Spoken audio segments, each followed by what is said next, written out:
మొన్ననే ఢిల్లీ ఎన్నికలు ముగిశాయి. రేపు ఫలితాలు కూడా రాబోతున్నాయి. ఈ చిన్న గ్యాప్లోనే ఢిల్లీ దద్దరిల్లిపోతుంది. ఒకరిపై మరొకరు విమర్శలతోటి విరుచుకుపడుతున్నారు. తీవ్రమైన ఆరోపణలకు కూడా దిగుతున్నారు. ఇక తాజాగా చూస్తే ఢిల్లీలో నడుస్తున్న ఈ హైడ్రామా ఈ రాబోయే ఫలితాల మీద ఇంకా ఆసక్తిని పెంచుతున్నాయి. ఢిల్లీ ఎన్నికలకు ఫలితాలకు ముందు శుక్రవారం నాడే ఈ హైడ్రామా కొనసాగడం చాలా విడ్డూరం.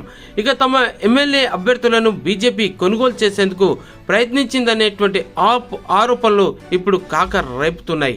16 మంది ఆప్ అభ్యర్థులను కొనుగోలు చేసేందుకు బీజేపీ ఆఫర్ చేసిందని ఆప్ కన్వీనర్ మాజీ సీఎం అరవింద్ కేజ్రీవాల్తో పాటు పలువురు నేతలు ఆరోపిస్తున్నారు. ఇక దాంతో ఈ సంగతి ఏందో నిగ్గు తేల్చాలని బీజేపీ డిమాండ్ చేయడంతో అది మరింత హీట్ పెంచేసింది.